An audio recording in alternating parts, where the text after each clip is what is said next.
नमस्कार दोस्तों, welcome to the classroom. मैं अमन तिवारी। आज की क्लास में प्रॉपर्टीज़ पे क्वेश्चन लाए हैं, जैसे properties of mean, median and mode. इसके जितने भी इंपॉर्टेंट प्रॉपर्टीज हैं उन सारे प्रॉपर्टीज को इसी क्लास में एक रैपिड रिवीजन कोर्स की तरह लेकर आए हैं।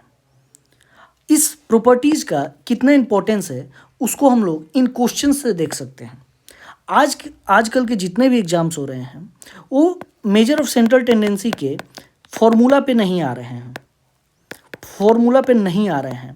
आपको उनके प्रॉपर्टीज पढ़ने पड़ेंगे। प्रॉपर्टीज पढ़ोगे तभी क्वेश्चन सॉल्व होंगे। जैसे कि हम लोग कुछ क्वेश्चन देख रहे हैं, विच of the following is the most important property of the arithmetic mean. मतलब अगर आप अर्थमेटिक मीन का फॉर्मूला जानते भी हो तो भी आप इस क्वेश्चन को सॉल्व नहीं कर सकते हो जब तक कि आप अर्थमेटिक मीन के प्रॉपर्टीज को नहीं जानते हो। सेम उसी तरह which measure of central tendency is suitable for qualitative data. Qualitative data के लिए किस तरह का सेंट्रल टेंडेंसी यूज करना चाहिए, तो ये भी एक तरह का प्रॉपर्टी बेस्ड ही क्वेश्चन है। और एक क्वेश्चन पे आइए, विच of the following statements about the median is correct. तो ये भी एक मीडियन के प्रॉपर्टीज पे ही क्वेश्चन है।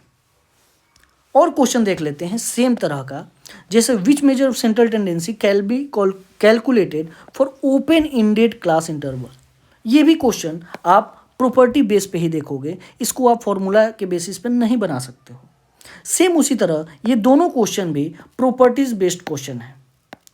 तो आज की क्लास में हम यही सारे मेजर ऑफ सेंट्रल टेंडेंसी को एक ही क्लास में सारा प्रॉपर्टीज देखने वाले हैं। तो आप अंत तक जरूर देखिए और आपको अलग अलग मेजर ऑफ सेंट्रल टेंडेंसी का जितने भी यूनिक एंड इंपॉर्टेंट प्रॉपर्टीज हैं सारा इस क्लास में आपको देखने को मिलेगा। तो चलिए स्टार्ट करते हैं अर्थमेटिक मीन से। अर्थमेटिक मीन का जो पहला इंपॉर्टेंट प्रॉपर्टी होता है कि ये यूनिक होता है। एक किसी डेटा में केवल एक ही मीन एग्जिस्ट करेगा, मल्टीपल मीन एग्जिस्ट नहीं कर सकता है। ये करता क्या है, जितने भी आपके डेटा में ऑब्जर्वेशन है सारे का यूज करके तब वैल्यू देता है मीन का। जैसे मान लीजिए x1, x2, x3, x4 है अगर आपके डेटा में ऑब्जर्वेशन, तो ये सारे ऑब्जर्वेशन का यूज करता है कैलकुलेशन में और तब आपको क्या देता है, मीन वैल्यू देता है। एल्जेब्रिक वेरी इंपॉर्टेंट है, ये एग्जाम में बहुत ही पूछा जाता है इस बेसिस पे। इसका एल्जेब्रिक रिलेशन मतलब x माइनस एक्स बार, मान लीजिए इसको आप मीन निकाले तो x बार आया।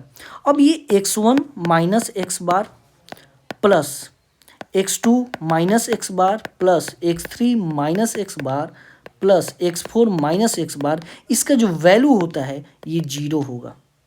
ये बहुत इंपॉर्टेंट प्रॉपर्टी है जिसके बेसिस पे बहुत सारे क्वेश्चन आते हैं एग्जाम में।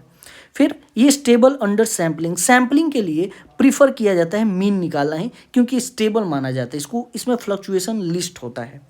लेकिन highly affected by extreme values, अगर आपके डेटा में बहुत ही आउटलायर्स है या एक्सट्रीम वैल्यूज़ है, आउटलायर्स है, तब उससे आपका मीन वैल्यू बहुत ही अफेक्टेड होता है।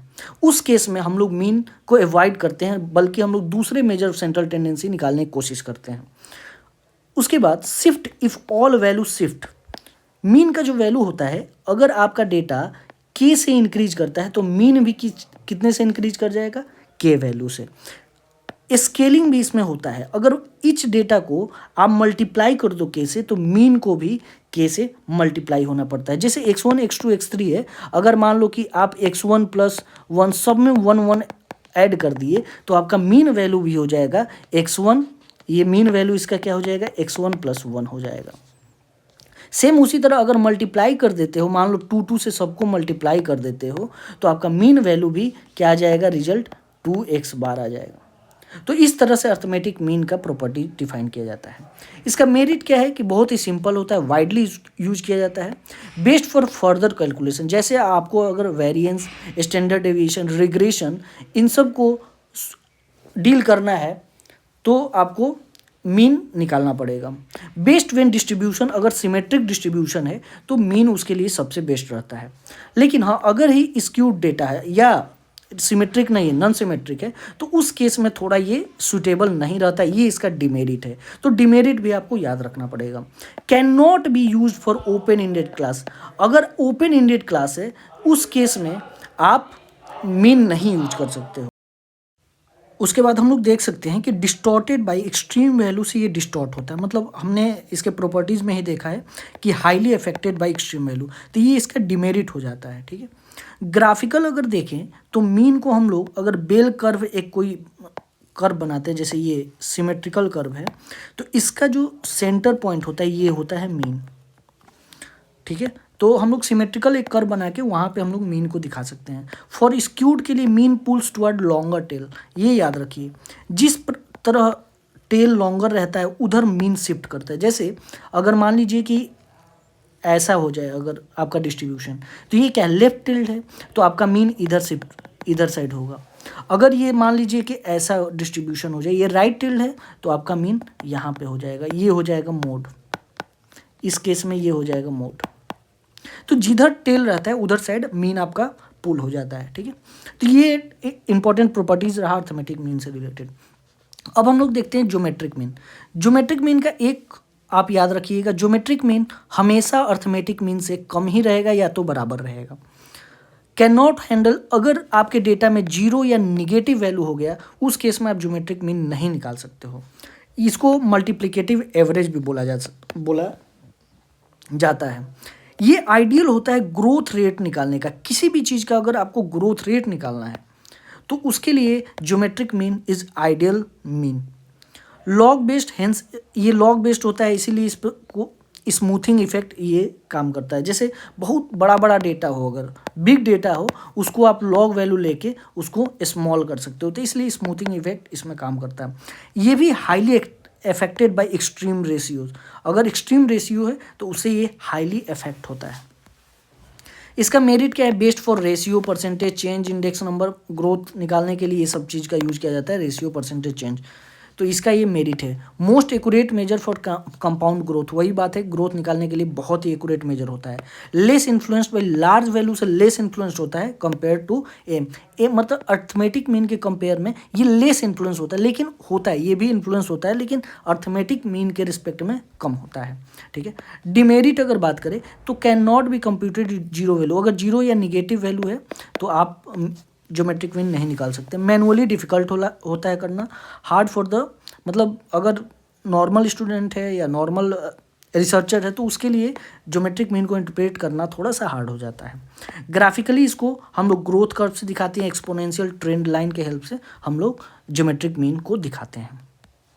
इसके बाद है हार्मोनिक मीन। हार्मोनिक मीन भी always and always geometric mean से भी कम होता है और अर्थमेटिक मीन से भी कम होता है, तो ये सबसे लोएस्ट मीन होता है ज्योमेट्रिक मीन और अर्थमेटिक मीन के रिस्पेक्ट में, सबसे लोएस्ट मीन होता है। Highly affected by small value, ये देखिए अगर अर्थमेटिक मीन और ज्योमेट्रिक मीन की बात करिएगा तो एक्सट्रीम वैल्यू से हाईली अफेक्टेड होता है।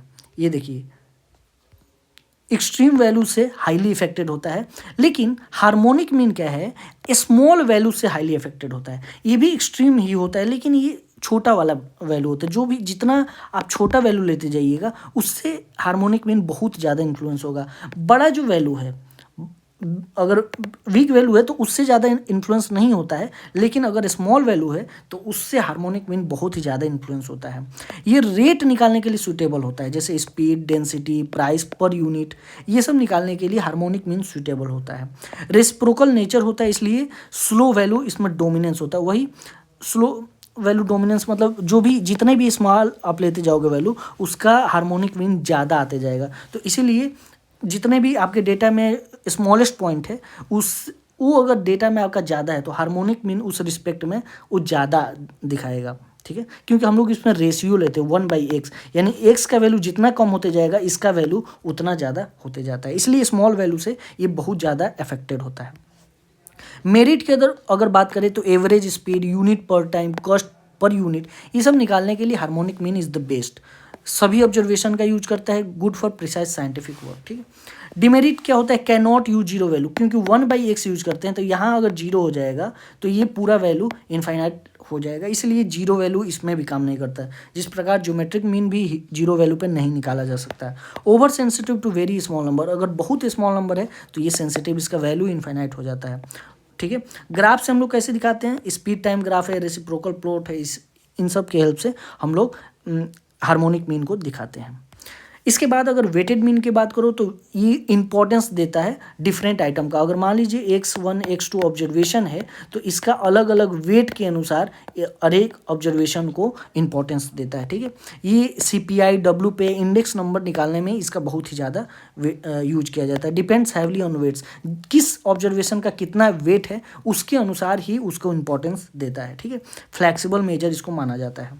मोस्ट एक्यूरेट रिप्रेजेंटेशन है useful when items are not equally important. अगर इक्वली इंपॉर्टेंट नहीं है सारा तब आप उस केस में वेटेड मीन यूज कर सकते हो। सोशल साइंस और फाइनेंस में बहुत ही ज़्यादा यूज किया जाता है। अब आते हैं हम बहुत इंपॉर्टेंट मीडियन पे। मीडियन क्या होता है, ये भी यूनिक होता है। किसी भी डेटा सेट में यूनिक मीडियन होता है। जिस प्रकार मीन भी क्या था, यूनिक था, उसी तरह मीडियन भी यूनिक होता है। Not affected by extreme value, ये भी not affected by extreme value. लेकिन वही अगर हम लोग मीन देख रहे थे तो एक्सट्रीम वैल्यू से बहुत highly affected by extreme value, लेकिन मीडियन इफेक्टेड नहीं होता, not affected by extreme value. Based on position पे, ये पोजीशन पे बेस्ड होता है ना कि मैग्नीट्यूड पे। मतलब अगर डेटा में आपका अगर कोई वो पॉइंट ना भी हो, ऑब्जर्वेशन ना भी हो, तब भी वो मीडियन हो सकता है, ठीक है। मतलब जरूरी नहीं है जो आपका मीडियन आ रहा है वो ऑब्जर्वेशन में हो ही, इसीलिए बेस्ड ऑन पोजीशन होता है ना कि magnitude. Suitable for open ended के लिए सुटेबल होता है, और स्क्यूड अगर डिस्ट्रीब्यूशन है तो उसके लिए मीडियन इज द बेस्ट। लेकिन इस केस में आप मीन नहीं यूज कर सकते हैं, या मीन स्क्यूड डिस्ट्रीब्यूशन के लिए भी सुटेबल नहीं होता है, उसके लिए मीडियन सुटेबल होता है।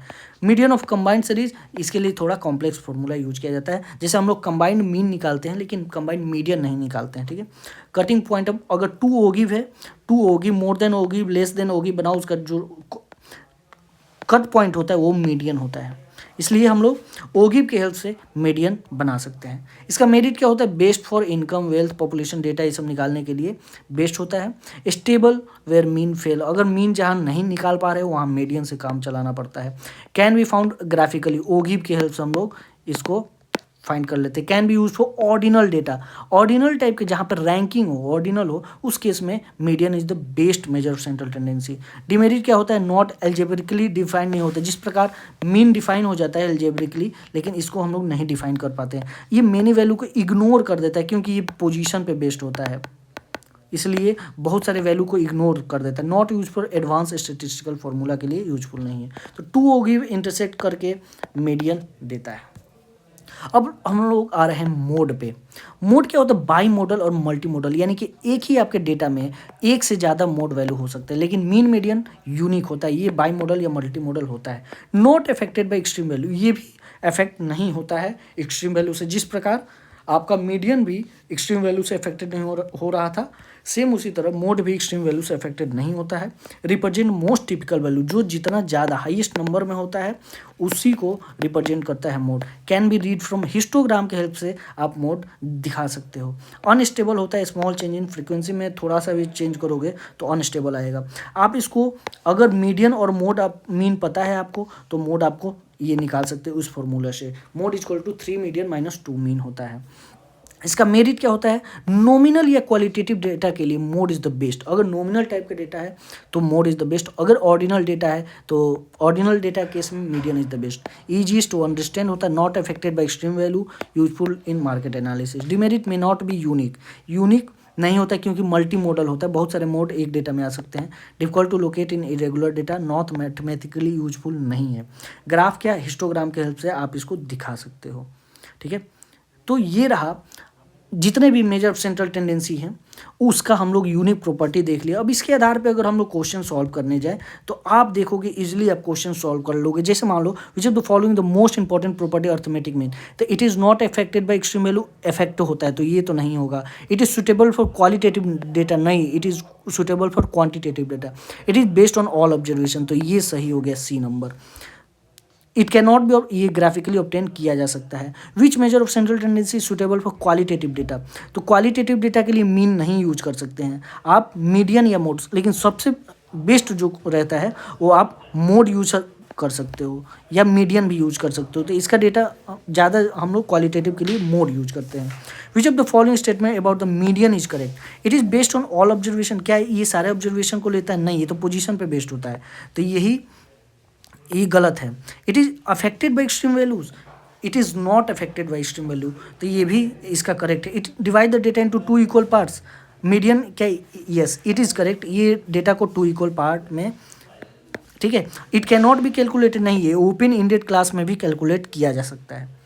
तो इस तरह से अगर आप प्रॉपर्टी पढ़े हुए हो तो इस तरह क्वेश्चन आप सॉल्व कर पाओगे। Which measure of central tendency can be calculated for open ended class interval, तो मीन तो नहीं कर सकते, मीडियन और मीडियन या मोड आप open ended class median use कर सकते हो, इसमें अगर ऑप्शन के हिसाब से मीडियन आप यूज कर सकते हो, ठीक है। Open ended class interval, which of the following statement is correct, mean is based on all observation, सही है। Median is affected by extreme value, गलत है। मोड में भी ill defined, of course multi modal होते हैं, तो दूसरा गलत हो जाएगा इसमें, 1 and 3 is the option. Which measure of central tendency is most appropriate for income distribution, income distribution के लिए सबसे बेस्ट क्या होता है, तो मीडियन होता है, ठीक है। इनकम डिस्ट्रीब्यूशन के लिए हम लोग मीडियन सबसे बेस्ट ऑब्जर्वेशन मानते हैं। तो इस प्रकार से आज का ये वेरी इंपॉर्टेंट क्लास रहा। अब हम लोग फिर नेक्स्ट क्लास में कुछ और कॉन्सेप्ट, इंटरेस्टिंग कॉन्सेप्ट के साथ मिलेंगे, जब